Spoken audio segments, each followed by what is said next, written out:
जी पंकज जी। देखिए, ये सारा मामला सेटिंग से तो बिल्कुल निस्संदेह जुड़ा है, पर इसके पीछे आपको नवंबर 2011 के अविश्वास प्रस्ताव पर जाना पड़ेगा, जहां नेता प्रतिपक्ष राहुल सिंह के नेतृत्व में शिवराज सरकार की धज्जियां उड़ा दी गई थी।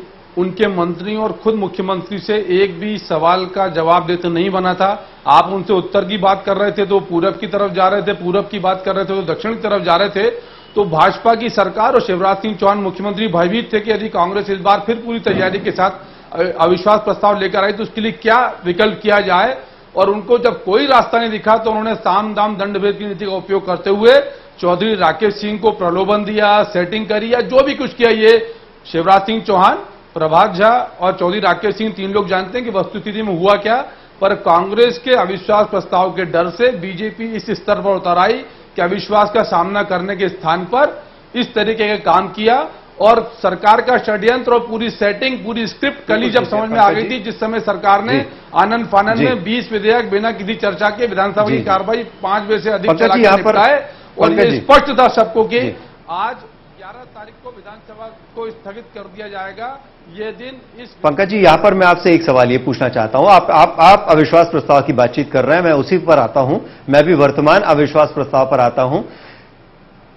अजय सिंह जी ने कहा था कि अवैध उत्खनन उनका सबसे बड़ा मुद्दा होगा और इस पर वो प्रमाण सहित सदन में आएंगे और उसके बाद पूरी सरकार को घेरेंगे। न केवल सरकार को घेरेंगे बल्कि मुख्यमंत्री, मंत्री और विधायक और उनके रिश्तेदारों के खिलाफ जो प्रमाण है उन्हें पटल पर रखा जाएगा और बिंदुवार सरकार से जवाब लिया जाएगा और ये उनका सबसे बड़ा हथियार होगा। और फिर उसके बाद जब राघव जी का सीडी कांड हुआ था तब भी एक इशारा कांग्रेस की तरफ से यह हुआ था कि उस अविश्वास प्रस्ताव में राघव जी का मुद्दा भी जोड़ा जा सकता है। लेकिन यहां पर एक बात ये आ रही है पंकज जी, बहुत सीधी और सामान्य सी बात आ रही है कि जिस मजबूती के साथ, जिस एकता और जिस ताकत के साथ अजय सिंह राहुल और आपकी पार्टी को सदन में खड़े होना था, अविश्वास प्रस्ताव को लेकर सरकार पर हमला बोलना था, ऐसा लग रहा था कि जैसे बिना धार का हथियार चलाया जा रहा है और सरकार के ऊपर मेहरबानी की जा रही है और बिना किसी ताकत, बिना किसी जोर के ये अविश्वास प्रस्ताव के जो बिंदु हैं उन्हें पढ़ा जा रहा है। तो ऐसे में जनता क्या मानकर चले? पहले भी कांग्रेस के ऊपर आरोप लगे हैं कि अविश्वास प्रस्ताव कांग्रेस लाती तो है लेकिन उसके ऊपर जोर नहीं देती है। तो यदि ऐसे में चौधरी राकेश सिंह जी, मेरी बात पूरी हो जाने दीजिए, यदि ऐसे में चौधरी राकेश सिंह जी इन्हीं में से 3 बिंदु उठाकर यदि पूछ लेते हैं, आपसे सवाल कर लेते हैं, आपके नेता से सवाल कर लेते हैं, तो इसमें बुरा क्या है? देखिए अरविंद जी, राकेश चौधरी जी को सवाल करने के लिए विधायक दल की बैठक में पर्याप्त समय था। उस समय वो सवाल करने से चूक गए थे तो राहुल सिंह जी से व्यक्तिगत रूप से बात कर सकते थे। ऐसा नहीं कि नेता प्रतिपक्ष राहुल सिंह प्रदेश में किसी विधायक से बात नहीं करते हो, तब बात कर सकते थे। लेकिन राकेश सिंह जी ने भारतीय जनता पार्टी और शिवराज सिंह चौहान के षड्यंत्र में भागीदारी स्वीकार करी।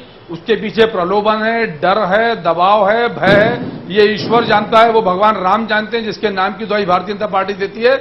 लेकिन कांग्रेस का अविश्वास प्रस्ताव पूरी तरीके से धारदार था।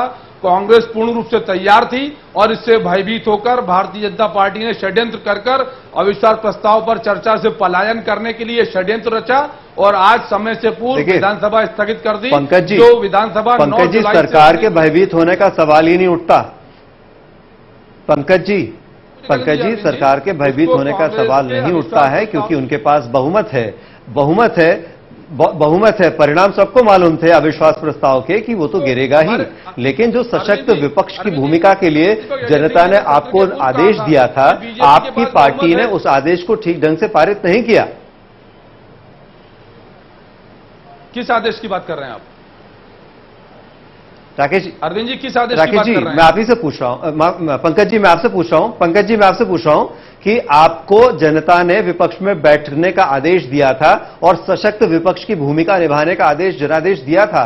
लेकिन ऐसा लगता है कि पिछले सालों में आपने एक बार भी सशक्त विपक्ष की भूमिका नहीं निभाई। कहीं पर भी ऐसा नहीं लगा कि आपने सरकार को बहुत मजबूती से घेरा हो। उनके पास तो बहुमत था, अविश्वास प्रस्ताव गिरेगा, परिणाम सबको मालूम था, लेकिन प्रस्तुति जिस ढंग से की जा रही थी, लग रहा था कि अजय सिंह राहुल जी उत्तर देने दीजिए मुझे। अरविंद जी उत्तर देने दीजिए।